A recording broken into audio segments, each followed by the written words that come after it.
자, 이번 시간에 기본이론 71강 내부통제 및 금융소비자보호 첫 번째 내용 보도록 하겠습니다. 해당 파트에서는 금융실명거래 시 실명 확인 방법이 출제되었고요. 자, 그러면 이제 왜 내부통제가 필요하냐라는 걸 간단한 사례로 살펴보도록 하겠습니다. 예전에 여기에 이제 모 은행이 있었어요. 여기에 A라는 사람이 있었는데 여러 가지 횡령 사건으로 해서 TV, 방송 이런 데 보도가 되기 시작했다는 거죠. 어떤 일이냐라는 건데요. 이 사람이 고객의 돈을 갖다가 임의로 해서 해지를 시켰어요. 어떤 금융상품에 가입했는데 예금주의 허락 없이 임의로 해지를 했다는 거죠. 그 다음에 자기가 쓰고 심지어는 고객의 예금을 담보로 해서 대출까지 받았다라는 겁니다. 근데 이렇게 해가지고 전체 횡령된 금액 규모가 어떻게 되냐라고 하면 무려 100억 원이 넘었다라는 겁니다. 그래서 이 사건이 보도된 이후에 많은 사람들이 의문을 가졌어요. 아니, 이 사람이 한두 해 한 게 아니라 몇 년에 걸쳐서 이게 지속적으로 일어났다라는 겁니다. 그렇다면 과연 이 은행은 내부 통제가 제대로 돌아가는 시스템을 갖고 있느냐라는 거죠. 만약에 그렇다라고 한다면 그 시스템으로 인해서 이 사람의 여러 가지 횡령 사건이 금방 어떻게 해요? 꼬리가 잡혔을 것인데 그렇지 못했다라고 한다면 여기에 뭔가 문제가 있는 거 아닐까라는 생각이 든다는 겁니다. 그래서 이러한 사건이 크게 보도된 이후에 많은 이 고객 있잖아요. 예를 들어서 땡땡은행이라고 가정한다라고 하면 여기에 고객이 이탈이 되는 경우가 있었습니다. 나 여기 못 믿겠다. 아유, 나 다른 데 가야지. 라는 분들도 계시고 그 다음에 남아있는 분들 가운데서도 여전히 과연 내가 맡긴 돈이 제대로 여기서 운영이 되고 있는 것인가 여러 가지 고민이 되는 지점들이 있었다는 거죠. 더군다나 기존 고객이 아니라 만약에 신규로 자, 내가 어떤 예금 상품에 가입하고 싶다라고 했을 때 과연 땡땡은행을 찾아가서 돈을 맡길 수 있을 것이냐 여러 가지 이렇게 해가지고 긍정적으로 생각이 안 되는 경우가 많았다는 겁니다. 그렇다면 이것은 한 개인 차원의 문제가 아니라 이로 인해서 해당 금융회사 전체에 영향을 미치는 아주 심각한 사건이라는 것이죠. 그러면 무너진 신뢰를 갖다가 다시 회복하는 데 있어서 얼마나 많은 노력과 시간을 갖다가 기울여야 할 것인지 생각해 볼 수가 있다는 겁니다. 그러니까 이런 일들이 발생되기 전에 내부 통제 시스템 갖다가 제대로 갖추는 것이 무척 중요하다는 것이죠. 자, 그래서 여기 있는 내부 통제 관련했을 때 내용 갖다 살펴보시게 되면은 이렇게 되어 있습니다. 운영, 보고, 준법의 목적을 달성한다라고 되어 있어요. 그러면서 일련의 통제 과정이라는 것이죠. 이러이러한 목적 세 가지를 갖다 달성하기 위해서 일련의 통제 과정이 내부 통제라고 되어 있습니다. 운영의 목적이라고 되어 있잖아요. 그러면 효율적인 업무를 갖다 운영하는 데 있어서 보고의 목적이라는 것은 정확하고 신뢰성 있는 재무보고 체계를 갖다 유지하기 위해서 준법의 목적이다라고 한다면 관련된 법규라든지 여기에 내부의 정책과 그 다음에 절차 이런 것들을 갖다가 준수하는 내용이라고 보시면 되겠습니다. 여기 나와 있는 세 가지 목적은 예전에 없던 내용이에요. 그래서 관련된 세 가지 목적을 꼭 기억을 해주시고요. 그래서 목적을 달성하는 일련의 통제 과정이라고 할 수 있다는 것이죠. 자, 그런데 아무리 내부 통제 시스템이 잘 갖춰졌다 하더라도 이게 근본적으로 사람이 하는 일이기 때문에 거기에 어떤 내재적인 한계가 있다는 거죠. 그게 여기 나와 있는 합리적 확신이라고 되어 있습니다. 간단하게 내용 갖다 살펴보신다라고 하면 아무리 잘 설계되고 운영되는 내부 통제라 하더라도 회사의 목표를 갖다 달성하는 것을 100% 보장할 수는 없다라고 되어 있어요. 왜냐하면 다 사람이 하는 일이잖아요. 그러다 보면 여기 있는 것처럼 인간의 실수라든지 직원의 공모 등으로 인해서 100% 보장하기는 쉽지 않다라는 겁니다. 그렇지만 나름 최선을 다해서 구축해 놨다라는 거예요. 그래서 합리적 확신이라고 되어 있는 부분에 대해서 어떤 의미인지 잠깐 좀 살펴봐 주시면 좋겠습니다. 그런 어떤 내재적인 한계로 인해서 우리가 갖고 있는 게 100% 확신할 수는 없지만 그래도 어떻게 해요? 우리 나름 최선을 다했어. 이걸 통해서 이와 같은 것들을 갖다가 실행하고 준수하도록 합니다. 라고 돼 있어요. 그러면서 이제 설명된 부분이 뭐냐라고 하면 내부 통제 관련했을 때 목적 세 가지를 갖다가 달성을 해야 된다는 거죠. 그러면 이 세 가지 뭐라고 그랬어요? 운영, 보고, 그 다음에 준법이라고 했었단 말이에요. 이런 것들을 하기 위해서 수단이 5가지가 있다라고 되어 있습니다. 5가지. 그러면서 교재를 갖다 살펴보시면 통제 환경이라든지 몇 가지가 쭉 모니터링까지 이렇게 5가지가 제시되어 있어요. 얘를 이루기 위해서 5가지 수단이 있다. 이렇게 나와 있잖아요. 그럼 우리가 이제 수업 목적상 요렇게 큰 틀을 갖다가 한번 짜 봐야 된다는 겁니다. 아하, 3가지 목적을 갖다가 달성하기 위해서 수단에 5가지가 있다. 그 5가지 관련했을 때도 잘 연결해서 보셔야 될 부분이 있습니다. 자, 그리고 이어서 보시면 준법 감시라고 되어 있다는 거죠. 여기에 제목에 내부 통제하고 준법 감시라고 되어 있는데 얘네 둘 사이에서 관계가 어떻게 되는지 명확하게 제시를 처음에는 안 했어요. 그러다가 여기쯤 와가지고 잠깐 언급을 하고 있다는 겁니다. 준법 감시에 관련해가지고 설명을 쭉 하는데 여기서는요. 사전 또는 상시적으로 해서 통제 감시한다라고 되어 있어요. 가만히 생각해 보시면 감시한다라는 거예요. 여기에 감시 카메라가 있다라고 한다면 감시 카메라가 이렇게 주변을 다 보잖아요.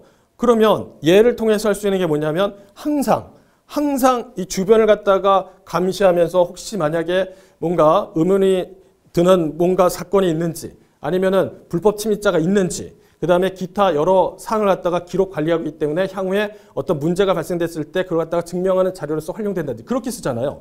보통 이제 이러한 그 CCTV 같은 거. 그러면 걔가 항상 촬영한다라고 한다면 지금 뭘 한다는 얘기예요? 준법 감시한다라는 것은 항시 상시적으로 해서 통제 감독한다라고 보시면 되겠습니다. 카메라 생각하시면 돼요. 늘 본다면 늘. 그런데 여기서 또 핵심적인 단어가 뭐냐라고 하면은 요거예요. 사전에. 아까 말씀드렸던 그 모 은행의 A라는 분 관련했을 때 이게 사후적으로 밝혀졌다라고 한다면 이미 사건은 다 드러나 있는 상태이기 때문에 회사의 여러 가지 신뢰성 이런 것들은 무너져 있는 상태란 말이죠. 그러니까 그 단계가 가기 전까지 어떻게 해요? 사전에 이런 것들을 해야 된다는 거죠. 그래서 앞에 사전이라고 되어 있습니다. 사후가 아니라 사전 또는 상시적으로 해서 통제 감독한다라고 되어 있습니다. 그러면서 밑에 뭐라고 되어 있냐면 미국 등 선진국의 경우에 있어서 요 내용이 뭐냐라고 하면 준법 감시를 뜻하는 겁니다. 준법 감시는 내부 통제, 전부 또는 일부를 대상으로 하는 업무로서 업종별, 회사별로 해서 다양하게 정리되어 있다라고 되어 있습니다.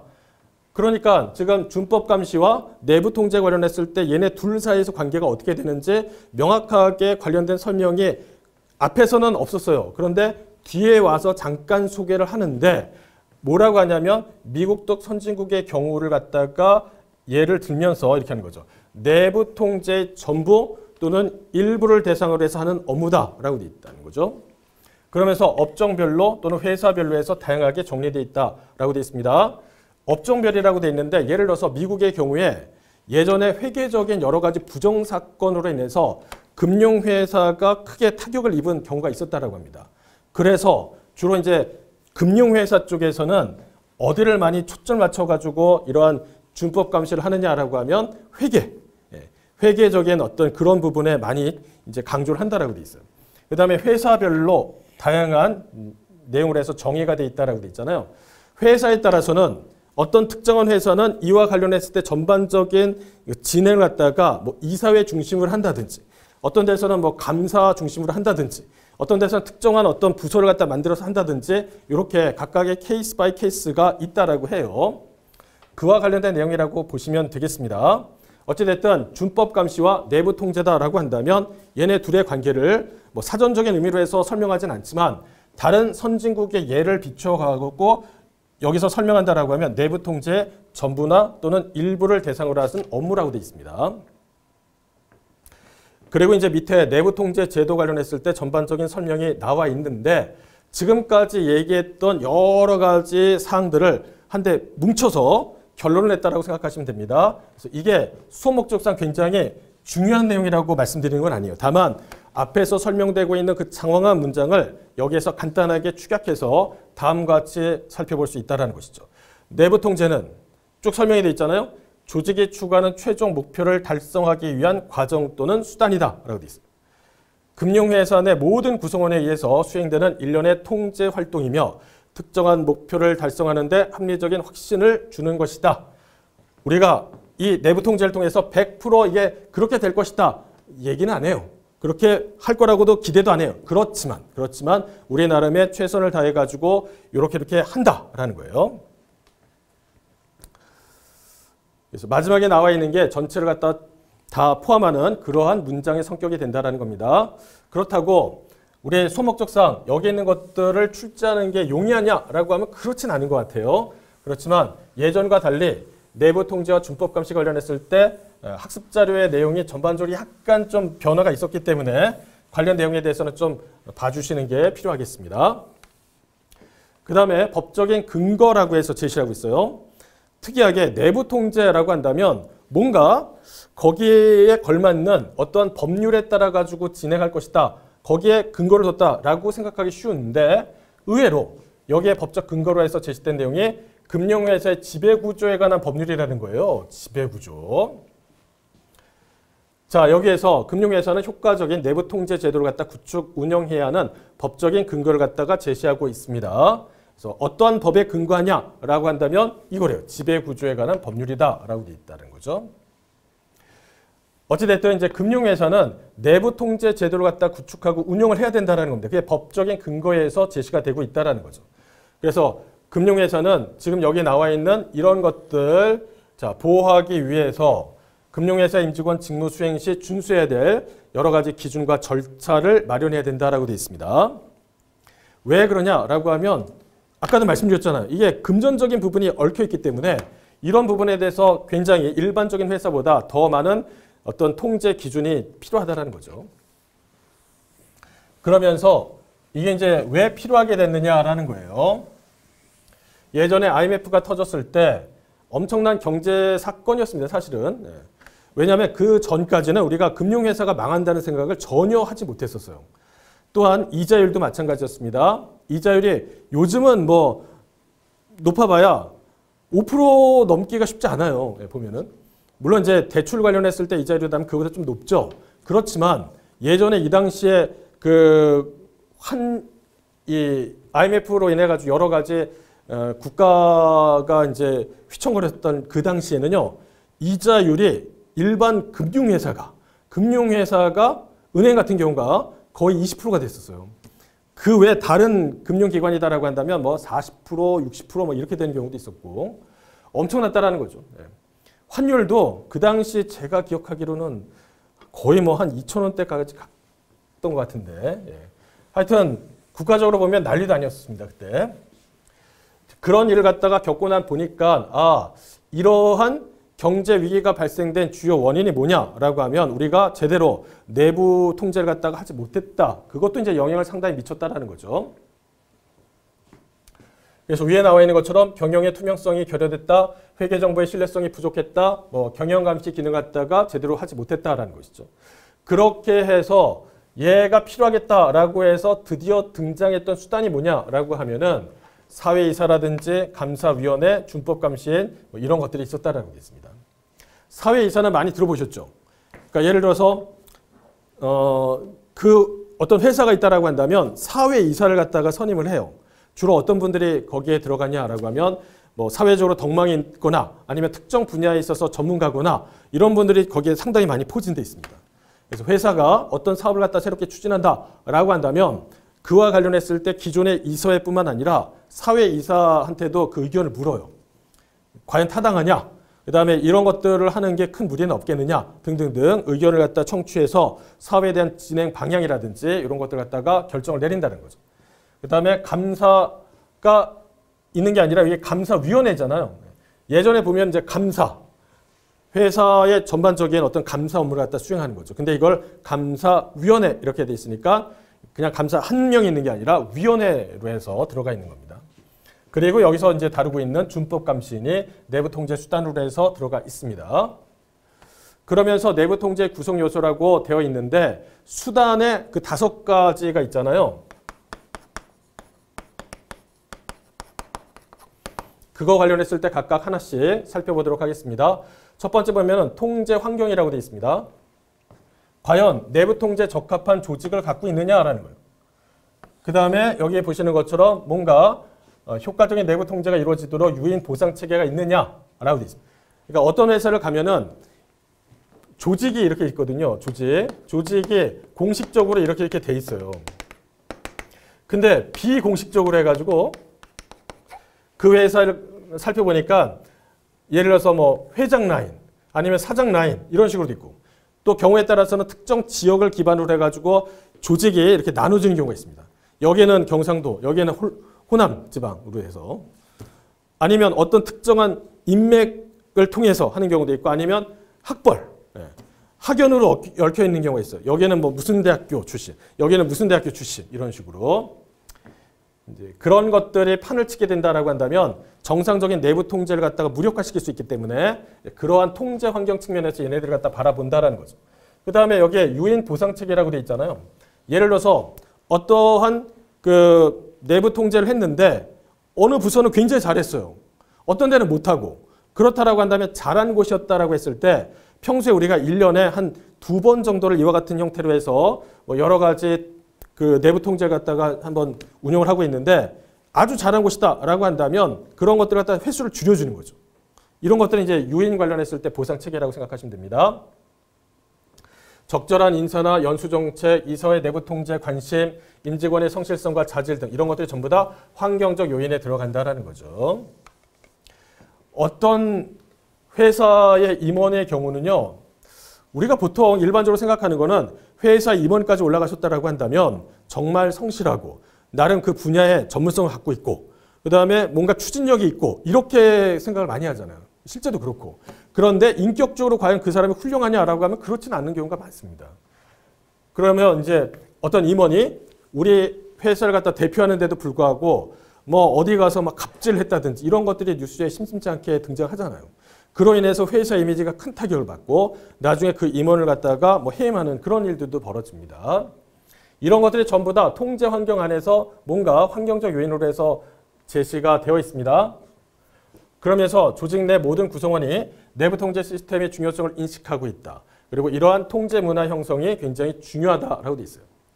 그러니까 통제 시스템을 만들어 놓는 것도 중요하지만 그걸 적극적으로 활용할 수 있는 조직 내부의 어떤 여러 가지 인적인 구성, 그 다음에 거기에 인적 조직의 문화, 이것도 굉장히 중요한 역할을 한다는 거죠.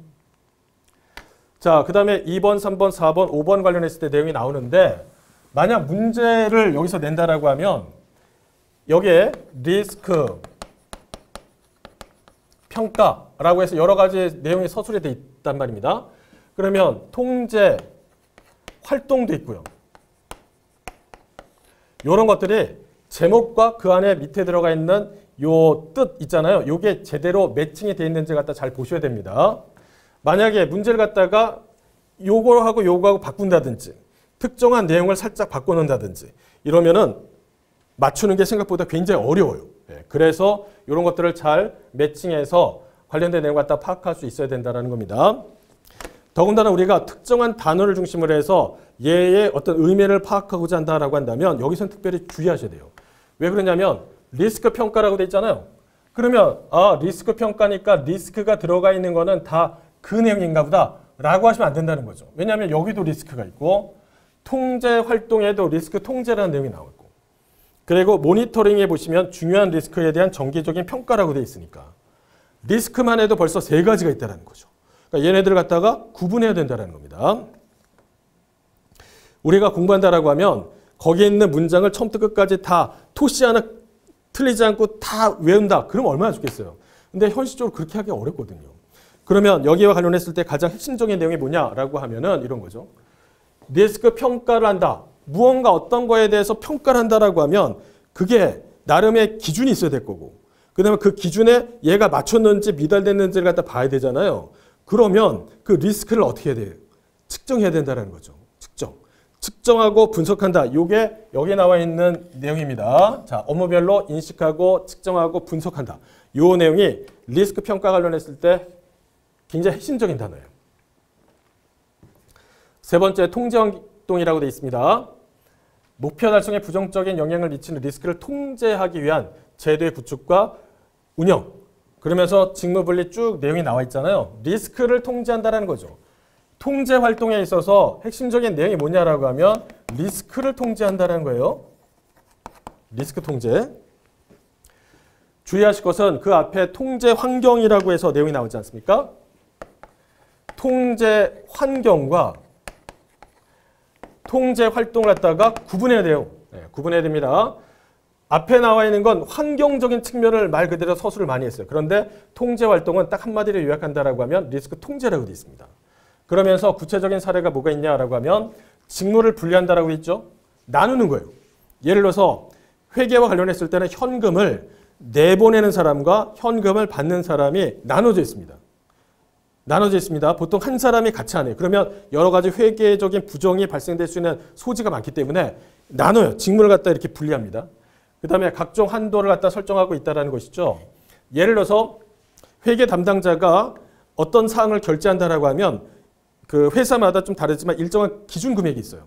예를 들어서 이게 뭐 한 30만 원, 50만 원이다라고 한다면 그 기준 금액 이하로 해서는 회계 담당자가 결제를 보낼 수가 있습니다. 아 이거 이체 이런 식으로. 그런데 만약 그걸 넘는다라고 한다면 반드시 그 위에 있는 상급자의 오케이 사인이 있어야지만 출금이 되는 그 시스템 구축을 갖춘 그런 회사들도 있거든요. 그 다음에 예외 적용할 때 특별 승인 절차 등의 방법이 있다는 겁니다.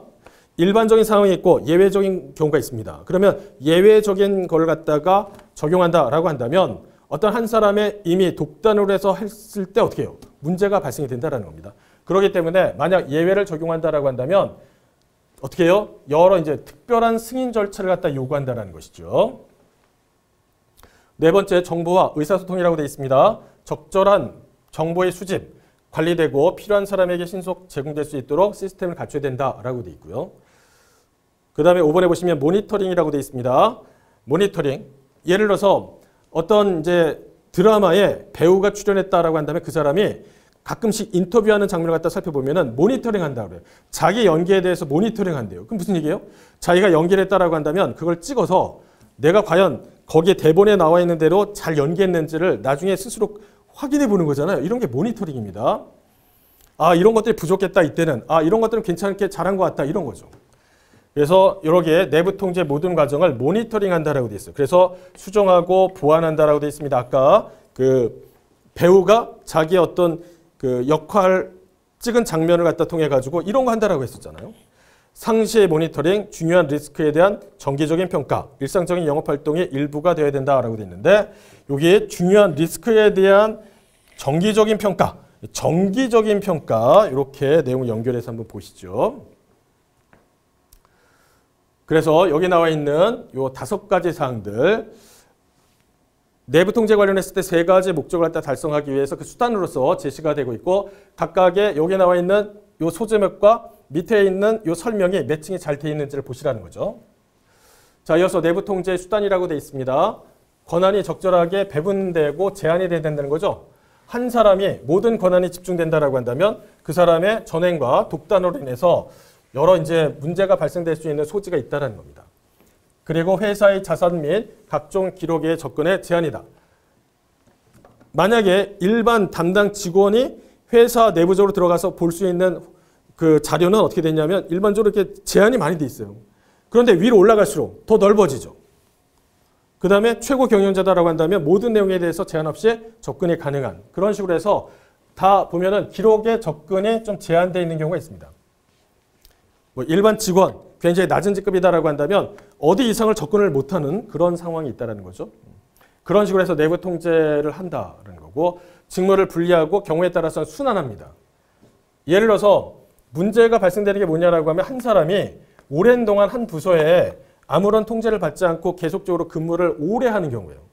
그러면 여기에서 물론 이제 그렇게 하는 것이 훨씬 더 전문성이 있다라고 생각할 수는 있지만 그것이 아무런 통제 없이 어떤 한 사람이 20년 이상을 한쪽에서만 근무를 하고 있다라고 한다면 그 조직 내에서 여러 가지 이 운영체계에 대한 그 시스템을 다 알고 있어요. 그러다 보니까 허점이 보이고 그 허점을 이용해서 개인적인 이득을 취하는 사례가 있단 말입니다. 그래서 몇몇 그 기업이라든지 금융회사의 경우는 이렇게 순환해요. 예를 들어서 이걸 처음에 보다가 그 다음에 몇 년 지나서 또 다른 거, 그 다음에 또 다른 거, 또 다른 거 이런 식으로 해서 순환으로 해가지고 업무를 갖다가 봅니다. 그렇게 한다라고 하면 내가 2, 3년 뒤에 여기 부서를 갖다 떠나서 다른 쪽으로 가야 된다라는 거죠. 그러면 혹시 만약에 내 다음 후임으로 해서 어떤 사람이 온다라고 했을 때 그 사람이 내가 처리했던 여러 가지 사항에 대해서 확인할 수가 있단 말입니다. 그러니까 이런 것들을 갖다 더 조심하게 되는 거죠. 정기적인 점검 및 테스트가 있고 또 경우에 따라서는 불시로 해서 이렇게 점검이나 테스트를 하는 경우가 있습니다.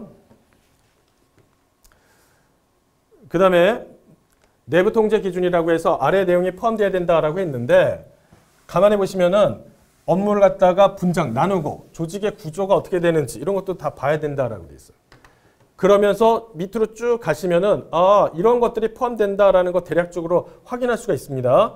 그런데 여기에 보시면은 여기 9번째 보시면 준법 감시인의 임면 절차라고 돼 있어요. 임면. 임면이라는 건 뭐냐라고 하면 요거는 임명과 해임 이 두 가지를 결합한 내용이라고 생각하시면 되겠습니다. 누군가 이 사람이 준법 감시인입니다. 그 다음에 여기 이렇게 해가지고 임명하고 그 다음에 이 사람을 갖다가 해임시키고 이런 것들도 다 이 안에 포함된다라고 되어 있어요. 나머지는 좀 읽어보시고요. 그 다음에 11번에 보시면 상품 또는 서비스에 대한 광고 제작 및 내용 관련해서 준수할 사항이다라고 되어 있습니다. 자, 이거는 어떤 의미를 갖고 있느냐라는 건데요. 이렇게 보시면 좋을 것 같아요. 아니, 잘 나가다가 내부 통제 관련했을 때 설명인데 갑자기 상품 또는 서비스에 대한 광고가 나오니까 좀 그런데? 라고 생각하실 수도 있어요. 예. 그런데 11번의 내용이 들어간다라는 겁니다. 예를 들어서 어떤 금융회사가 특정한 상품을 갖다가 출시를 했어요. 그런데 해당 상품에 대한 광고를 하는 과정에서 뭐가 나왔냐면 자, 이게 원금을 보장하는 상품입니다. 이렇게 선전했다는 거죠. 그런데 알고 봤더니 이거는 원금을 보장하려고 최선의 노력을 하는 상품이라는 거죠. 그러면 생각해 보세요. 원금을 보장하는 상품과 원금을 보장하기 위해서 최선의 노력을 다하는 상품은 같은 거예요? 다른 거예요? 다른 겁니다. 여기는 말 그대로 원금을 보장하는 거고 밑에는 원금을 보장하기 위해서 최선의 노력을 다한다는 거죠. 그러나 만약에 그렇지 못한 일이 발생이 됐다라고 한다면 어쩔 수 없는 거죠. 여기 관련했을 때 그와 관련해서 특별하게 뭐 어떻게 하겠다는 얘기도 없잖아요.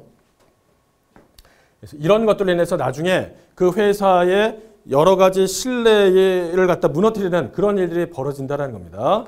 그래서 내부 통제에 특이하게도 11번과 같은 상품 또는 서비스에 대한 광고 제작 이런 내용이 들어간다는 거죠. 기억하시고요.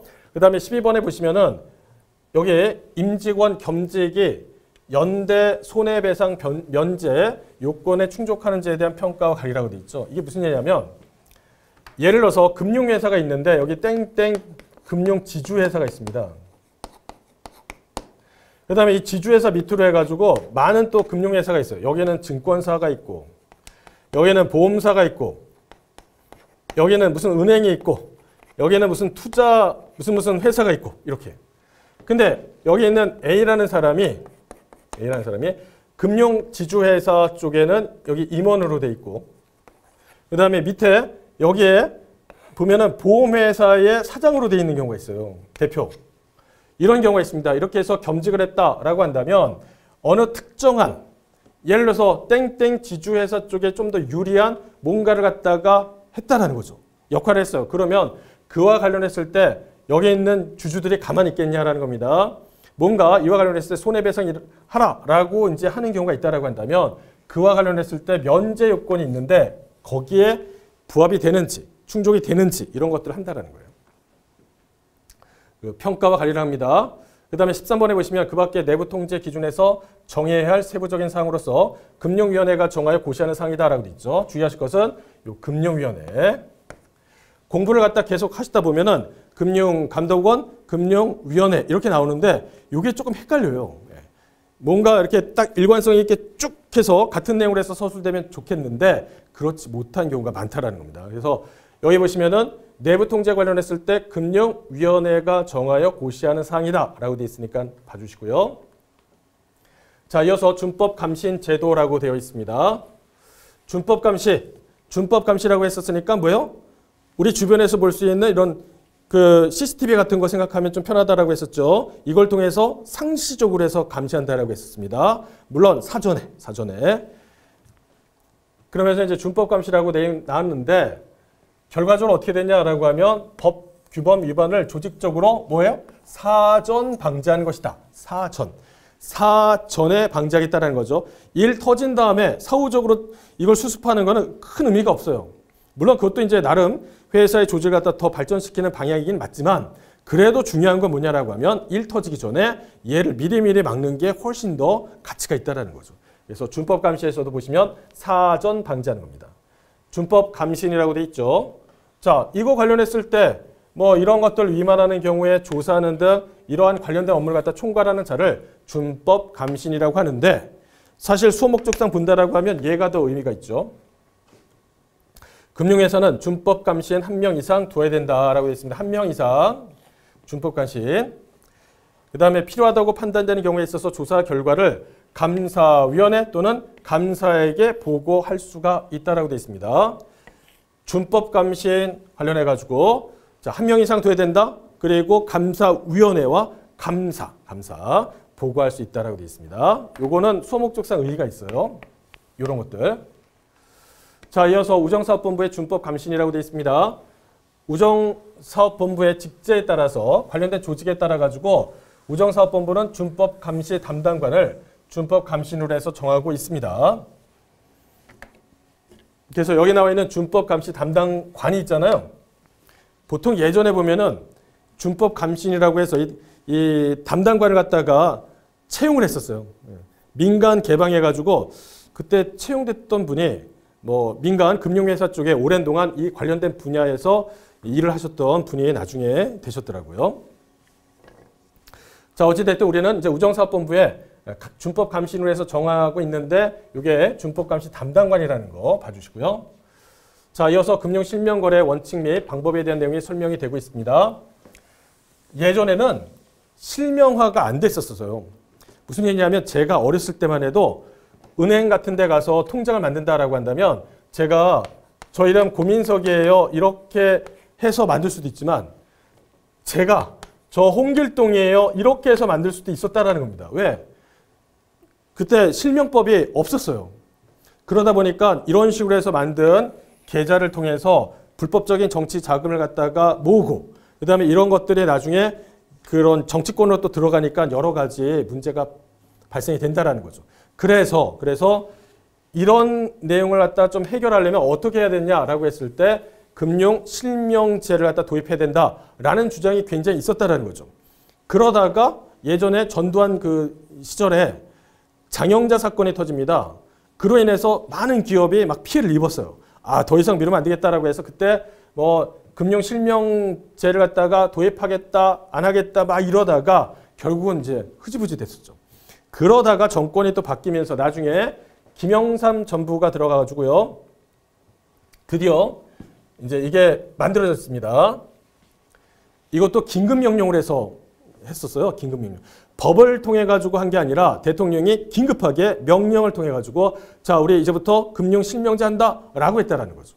그래서 아무도 몰랐어요. 아무도 몰랐다가 갑자기 느닷없이 이제 방송에 나오니까 이게 뭐야? 난리가 난 거죠. 그때 당시에. 그래서 여기에 내용 보시면은 1993년에 이런 것들 실제 명의에 의한 금융거래를 갖다 실시했다. 근데 긴급명령이다 보니까 이게 불안전하단 말이에요. 그래서 이걸 법체계 쪽으로 해서 끌어다 왔습니다.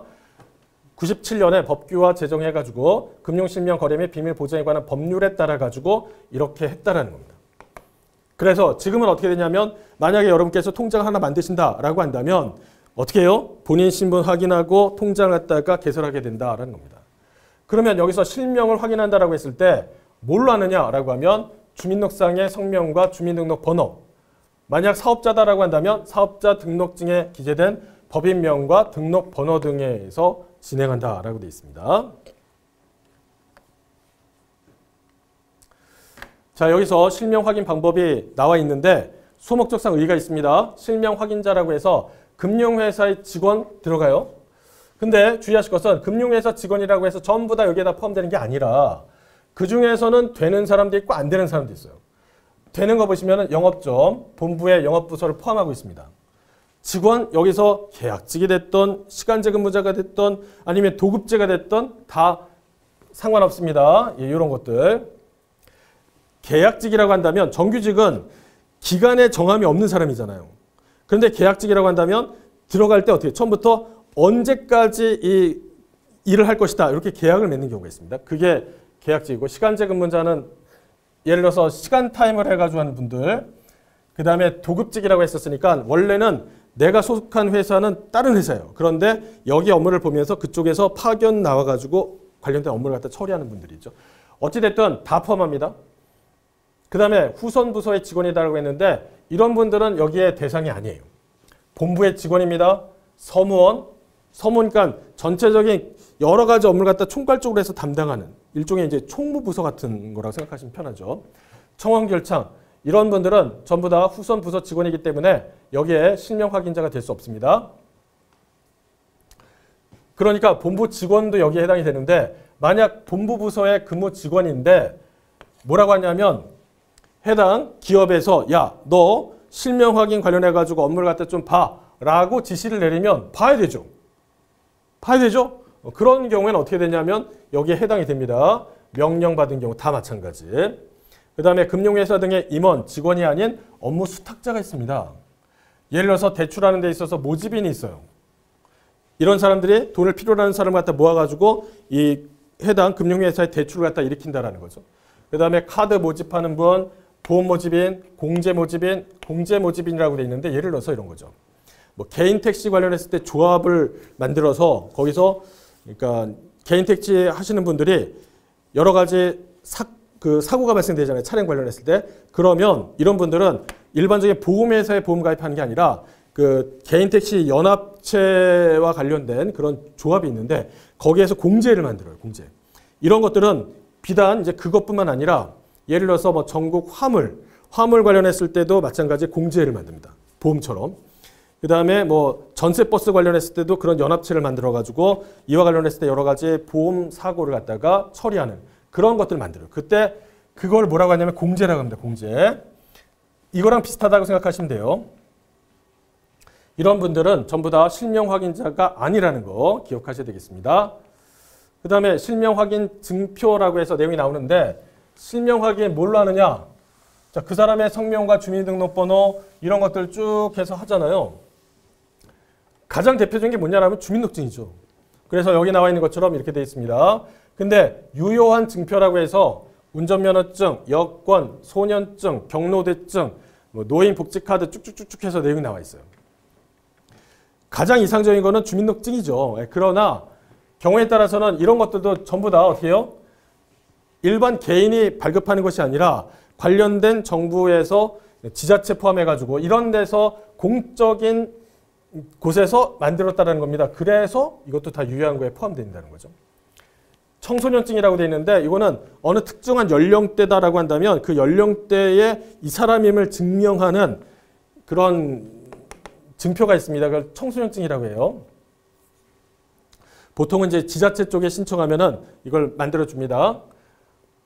그 다음에 법인 보려시면은 여기 사업자 등록증, 고유번호증, 사업자 등록 증명원이라고 되어 있는데 요거는 그냥 예를 들어서 국세청의 사이트에 들어가가지고 사업자 등록을 계속 하고 있다라는 증명을 받는 겁니다.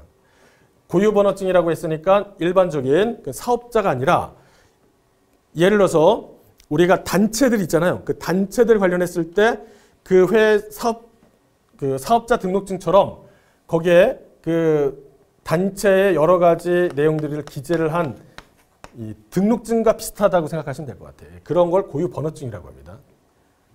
예를 들어서 어떤 종교단체 그런 게 가장 대표성을 띈 거고 아니면 중종 이런 것들. 그 다음에 사업자 등록증 4번은 동일 금융회사 내부에서 원본을 대조 확인한 경우에는 사용이 가능하다라고 돼 있잖아요. 무슨 얘기냐면 동일 금융회사 내부에서라고 돼 있는데 사업자 등록증 원본이 있고 그 다음에 걔를 복사한 사본이 있단 말이죠. 그러면 이 사본이 원본과 동일하다라는 것을 어떻게 하냐면 가서 같이 가져가요.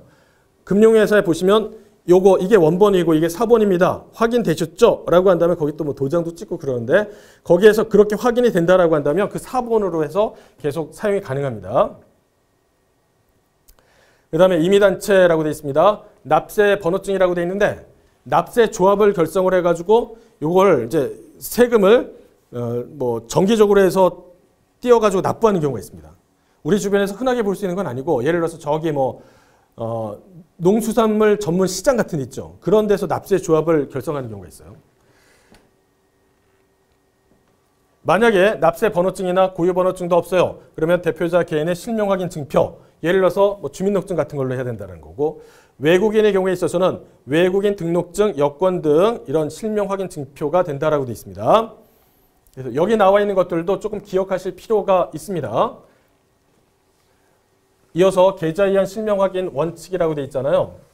계좌를 개설할 때는 실명 확인 증표 원본에 의해서 실명을 확인한다라고 되어 있습니다. 만약에 제가 어떤 땡땡은행에 가가지고 거기에 있는 예금 상품 하나를 가입하고자 한다라는 거예요. 그러면 제 신분을 다 확인합니다. 주민등록증 갖고 오셨어요? 네. 그래서 주민등록증 꺼내가지고 드리죠. 그게 드리는 게 뭐예요? 원본이죠, 원본. 아, 갖고 왔습니다라고 해서 복사한 걸로 해가지고 종이를 내밀어요? 그러면 아니죠. 아닙니다. 실명 확인 증표 원본에 의해서 실명 확인한다라는 것이고요. 그 다음에 확인자 날인과 서명을 하게 됩니다. 근데 밑에 보시면 동시에 다수 계좌를 개설한다라고 하면 기의 실명 확인 증표를 재사용하는 게 가능하다라고 되어 있습니다. 예를 들어서 제가 오늘 딱 금융회사 가가지고 상품 하나 가입했어요. 그럼 뭐 그거 실명 확인하는 거 한번 보여주면 되는 거죠. 그런데 여러 개의 상품에 가입한다라고 생각해 보시죠. 한 10개를 갖다가 새롭게 이번에 신규로 해서 가입하려고 합니다. 그러면 할 때마다 계속 이렇게 하지 않고 한 번 보여주면 10개 상품에 대해서 쫙 적용해가지고 이후에 여러 가지 이런 것들 갖다 다 처리한다는 거죠. 그게 이 얘기라고 생각하시면 돼요. 두 번째, 계좌 개설 시 실명 확인 증표 사본 등 필요한 관련 서류 첨부 보관한다라고 되어 있습니다. 계좌를 개설하잖아요. 그러면 제가 주민등록증을 딱 보여드리면 그걸 갖다가 어떻게 해요? 복사를 하세요. 복사를 해가지고 나중에 다 처리한 다음에 저한테 넘겨주시죠. 그러면 그런 것들이 내부 파일에 다 저장이 돼가지고 혹시 나중에 어떤 문제가 밝혀진다라고 한다면 거기에 있는 걸 갖다가 찾아가지고 확인하는 이런 과정들을 거친다라고 생각하시면 됩니다. 그런데 주의할 거는 뭐냐라는 건데요. 예를 들어서 제가 이번에 가가지고 새로운 계좌를 갖다가 만든다라는 거예요. 그런데 제가 한 2개월 전쯤에 요 은행에 갔었어요. 땡땡은행 가가지고 어떤 상품 하나를 갖다 가입했다라는 거죠. 그 다음에 2개월 후에 또 땡땡은행 가가지고 새로운 상품 하나를 가입했습니다. 그러면서 이쪽에서 뭐라고 하냐면 저기요 손님 죄송한데 그 실명 확인을 위해서 주민등록증 제시 부탁드리겠습니다. 라고 했더니 무슨 얘기예요? 저 예전에 여기 2달 전쯤에 와가지고 여기에서 하고 있는 어떤 상품에 가입할 때 다 보여드리는데 그것도 뭔가 다 처리했을 거 아니에요. 보관하고 계실 거 아니에요. 그거 쓰면 되는 거지. 왜 또 다시 요구합니까? 라고 한다면 잘못된 거죠. 예. 여기에 보신 것처럼 기증부된 실명 확인 증표의 사본 등 관련 서류를 갖다가 재사용하면 안 된다. 그러니까 옛날에 그렇게 했더라도 지금 와서 다시 한번 새롭게 상품에 가입한다라고 한다면 또 내라는 거죠. 보여주세요. 이런 얘기. 세 번째, 대리인을 통해서 계좌 개설할 경우에 인감증명서가 첨부된 위임장을 진구한다라고 되어 있습니다. 당연하겠죠. 예를 들어서 여기에 A가 있고 B가 있는데 내가 바빠. 그러니까 네가 날 대신해 가지고 이런 것들을 갖다가 좀 만들어줘 라고 했다라는 거죠.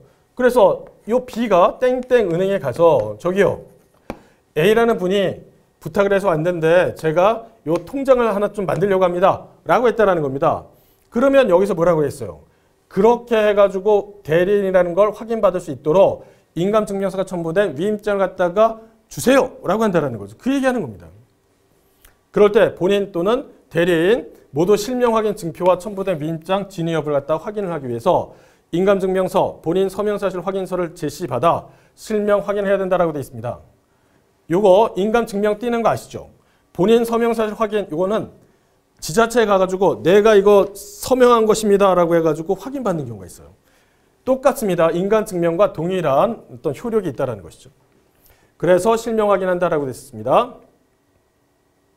자, 이 경우에 본인의 실명 확인 증표는 사본으로도 가능하다라고 돼 있잖아요. 자, 이거는 뭐냐? 자, 인감증명서를 다 첨부했어요. 자, 내가 대리인으로서 위임장을 받아서 인감증명도 청구했고 인감도장 찍은 위임장도 다 작성해서 드렸다라는 거죠. 그러면 이때 자, A라는 분의 본인의 실명 확인 증표로서 만약에 주민등록증 그 원래 있는 그 원본을 갖고 오세요. 그러니까 예를 들어서 플라스틱 요거 주민등록증이라고 한다면 그거 갖다가 저한테 보여주세요. 이렇게 하느냐? 그게 아니라 이때는 사본으로도 가능하다라고 했어요. 그러니까 이 사람이 갖고 있는 주민등록증 요걸 복사해가지고 같이 첨부하는 거 괜찮습니까? 가능하죠. 왜? 이미 인감증명을 통해가지고 인감증명 본인이 다 이걸 해가지고 준비해서 넘겨줬다는 사실이 확인되니까. 그래서 사본을 통해서도 가능하다는 겁니다. 위임장, 인감날인 시, 인감증명서, 서명날인했다라고 한다면 본인 서명사실 확인서를 갖다 증거한다라고 되어 있고요. 만약에 인감증명서상의 인감과 거래인감이 상이하다라고 한다면 계좌 개설 신청서에 거래인감을 별도로 날인해야 된다라고 되어 있습니다. 무슨 얘기냐면 제가 누군가를 대신해서 왔어요. 그러면 인감증명서를 갖다가 첨부를 하죠. 그 다음에 도장도 갖고 와요. 도장도. 자, 이렇게 해가지고 이렇게 갖고 오는 경우도 있어요. 보면은. 근데 경우에 따라서는 자, 지금 여기 통장이 있다라고 한다면 이 통장에 도장을 찍어야 될 텐데 이 도장을 뭘로 할 거냐라는 겁니다. 지금 내가 갖고 온 게 만약에 인감증명이었다라고 한다면 그거 그냥 그대로 쓸 거냐? 아니면 다른 걸 쓸 거냐라는 거죠. 예를 들어서 회사가 전국에 걸쳐서 지점들이 굉장히 많아요. 한 100개 정도 돼. 예, 극단적으로. 그 다음에 그리고 여러 관련해 가지고 지금 회사의 인감을 갖다가 필요로 하는 경우가 많을 수가 있어요. 그러면 그때마다 회사 인감이 딱 이렇게 하나가 있는데 예를 들어서 이거를 갖다가 여기 전국에 뭐 서울에 보내줬다가 다시 어떻게 해요? 저기 뭐 대구를 한번 보냈다가 저기 광주를 한번 보냈다가 그러면 너무 번거롭다는 거죠. 그래서 어떻게 하냐면 회사의 인감은 하나가 있고 그 다음에 얘를 갖다가 예금 거래할 때 도장으로 해서 쓰지 않고 사용인감을 별도로 만들어요. 별도로. 그래야지 뭐 각각의 지점마다 하나씩 이제 사용인감 갖고 있어서 거기에서 예금 거래한다라면 그 도장 찍고 이제 처리하는 것이죠. 그래야지 효율적으로 해서 업무를 갖다 볼 수 있는 거지. 만약 모든 걸 갖다가 인감증명서상의 인감과 동일한 걸로 해서 처리한다라고 한다면 오히려 그로 인해서 여러 가지 그 업무가 비효율적으로 흘러가는 경우가 있습니다. 그래서 별도로 만들어요. 별도로 만드는 경우가 꽤 많습니다. 그와 같이 이렇게 인감이 거래인감이 상이하다라고 한다면 통장에 찍는 그 도장이 별도라는 거예요. 인감증명이 아니라. 그렇다라고 한다면 계좌 개설 신청서에도 거래인감을 별도로 해서 날인하라라고 되어 있습니다. 동그라미 4번에 보시면 자, 가족 대리식 가족관계 확인 서류라고 해서 내용이 나옵니다. 주민등록 등본이라든지 가족관계 증명서라든지 뭐 이런 것도 쭉 해서 증거하라라고 되어 있어요. 그러면서 뭐라고 하냐면 인감증명서와 위임장, 가족관계 확인 서류 등 징구 서류는 이 내용은 좀 기억하셔야 되겠습니다. 사유 발생일 이후에 발급분을 징구하고 해당 소유의 유효기간은 발행일로부터 몇 개월이요? 3개월 이내로 제한한다.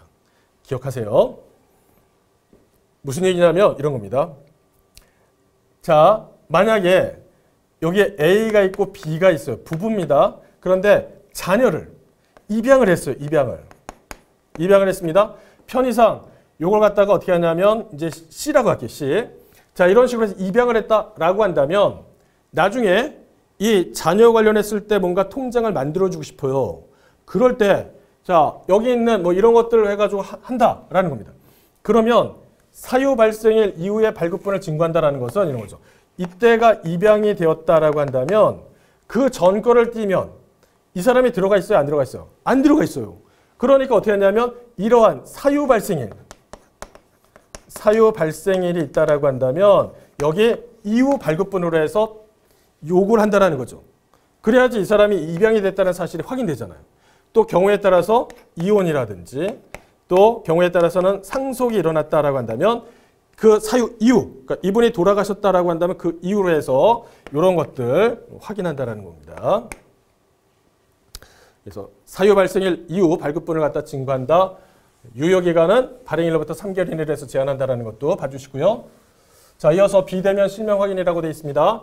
대면 이해 방식으로 해서 실명 확인한다. 대면이라는 것은 얼굴 마주하면서 나와 관련된 내용 갖다가 다 이렇게 보여주는 거죠. 대면으로 해서 확인하는 겁니다. 그런데 만약에 비대면이다라고 한다면 어떻게 해요? 얼굴 맞대는 게 아니라 다른 걸로 한다는 거죠. 내용 보시면은 계좌 개설에 한정되는 것은 아니다라고 해서 금융실명법상 실명 확인 의무가 적용되는 모든 거래에 대해서는 다 비대면 이런 것들도 해서 처리가 가능하대요. 자, 근데 여기서 주의하실 것은 대상자에 있어서 명의자 본인에 한정한다라고 되어 있습니다. 따라서 이거는 대리인이 어떻게 되는 거예요? 제외되는 겁니다. 제외된다라는 것도 기억하시고요. 그러니까 예를 들어서 제가 비대면으로 해서 어떤 예금 통장을 하나 만들려고 해요. 그러면 저희 신분이라든지 이런 것도 쭉 해서 사진 찍어서 보내잖아요. 그럴 때 제가 제 거와 관련된 걸 갖다가 진행하는 건 괜찮지만 제 걸 갖고 누군가 다른 사람이 대리인이 제 거를 갖다가 비대면으로 해서 이와 같은 형태로 해서 진행하는 거 가능합니까? 안 된다는 거예요. 명의자 본인만 되는 겁니다. 본인만. 그 다음에 여기서 실명 확인 증표로서 보시면 주민등록증, 운전면허증, 이때 모바일로 하는 것도 다 포함합니다. 여권 또는 외국인 등록증, 국가보훈 등록증에 모바일 국가보훈 등록증도 포함돼요. 이런 것들 포함된다는 거 좀 봐주시죠. 예전에는 이 부분에 대한 정확한 언급이 없었습니다. 그런데 지금 보시면 이런 것들이 들어가 있다는 것이죠. 법인의 경우다라고 한다면 금융회사가 위임, 대리 관계를 확인할 수 있는 각종 서류 등의 검증을 위해서 대면 확인하는 것이 바람직하다라고 되어 있습니다. 대면 확인하는 것이 바람직하다. 그러니까 법인이 비대면으로 해서 뭔가를 갖다가 실명 확인하는 것이 불가능한 겁니까? 라고 하면 꼭 그렇진 않아요. 비대면으로 해서 가능한 것도 굉장히 많습니다. 예를 들어서 법인 사업자인데 우리 회사가 보통 예금 통장에 돈이 너무 많아. 그러니까 적절하게 정기예금 상품으로 해서 좀 얘를 갈아타고 싶어요. 가입 새롭게 하고 싶어요. 그럴 때 반드시 대면해야 돼요? 그거 아닙니다. 비대면으로 해서 그 인터넷상 가입이 가능한 상품들이 몇 개 있거든요. 그걸 가입한다라고 생각하시면 됩니다. 언제나 모든 걸 다 그렇게 하는 건 아니지만 그런데 일반적으로 예를 들어서 법인인데 여러 가지 뭔가 거래를 첫 번째 진행하는 단계였다라고 한다면 이 경우에는 그 법인의 실체가 있는지 과연 그 법인을 갖다가 이 거래를 하는 것이 괜찮은 것인지 여러 가지 확인할 부분이 있기 때문에 이때는 대면을 통해서 하는 것이 바람직하다라고 되어 있습니다. 자, 이번에 비대면 실명 확인 방식이라고 되어 있죠. 아래의 두 가지 이상의 방식을 활용하여 하는 것이 가능하다고 되어 있습니다. 예를 들어서 첫 번째, 거래자의 실명 확인 증표 사본을 제출받아서 확인한다. 그러니까 보통 우리가 어떤 금융 관련해서 거래를 한다. 비대면으로 해서 확인받고자 한다라고 한다면 거기에 신분증 사진 찍어서 해가지고 올리잖아요. 그런 것들. 그 다음에 두 번째, 거래자와의 영상통화 등 이걸 통해서 하는 경우가 있습니다. 그러면서 예전과 좀 달라진 게 실시간 원격 원골 인식 기능. 아, 이 사람이 맞나? 이런 것들. 뭐 그런 기술이 있다라고 해요. 그 다음에 세 번째 보시면은 전자금융거래법에 따른 적금 매체 전달 업무 위탁 기관 등을 통해서 실명 확인 증표를 확인한다라고 되어 있어요. 말 굉장히 어려운데 적금 매체라고 되어 있잖아요. 이게 뭐냐라고 하면 거래의 어떤 진정성을 갖다가 확인해야 된다는 거죠. 과연 이 사람 맞나? 이런 거죠. 거래의 진정성을 확인한다라고 한다면 여러 가지가 있습니다. 그렇지만 그중에 대표성을 떼는 게 뭐냐? 하나 그냥 간단하게 예를 든다면 신용카드 같은 경우가 그래요. 신용카드. 그러면 예를 들어서 보세요. 만약에 어떤 사람이 신용카드를 갖다가 뭔가 받기로 했어요. 그러면 그 과정에서 과연 이 사람이 우리한테 신청한 그 사람이 맞는지를 확인해야 되잖아요. 그럴 때 어떻게 하냐. 신용카드 들고 가면서 내어주기 전에 먼저 합니다. 본인이 맞는지 확인하겠습니다. 그럼 본인 신분증 꺼내주세요. 보니까 홍길동 맞네. 그러면 드립니다. 이렇게 생각하시면 되겠습니다.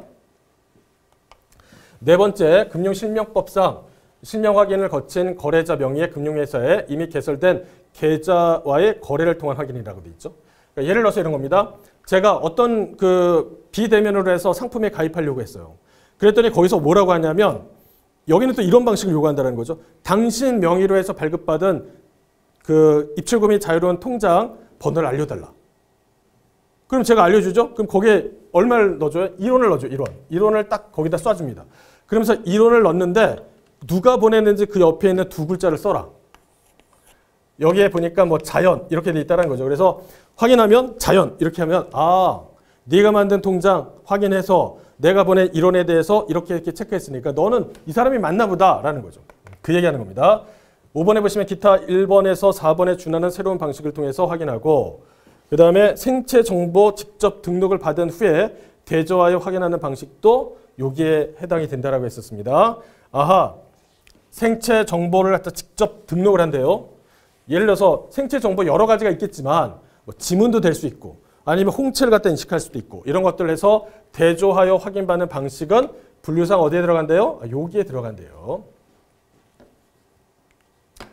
자, 이번 시간에 살펴봤던 내용 갖다가 말씀드리면 내부 통제와 준법 감시 관련했을 때 전반적인 내용 물론 이제 아주 크게 바뀐 건 아니지만 예전에 비해서는 조금 변화된 내용이 있습니다. 거기를 보시고 두 번째 내부 통제 구성 요소, 그 다음에 내부 통제 기준과 준법 감시 제도, 세 번째 실명 확인 방법. 요거는 예전에 출제도 됐었습니다. 그 다음에 비대면 실명 확인 이런 거 관련했을 때 내용을 좀 정리를 해주시는 게 필요하겠습니다. 자, 이렇게 해서 내용을 마치고요. 그 이후 내용, 실명 확인 생략이 가능한 거래부터 다음 시간에 또 보도록 하죠. 수고 많으셨습니다.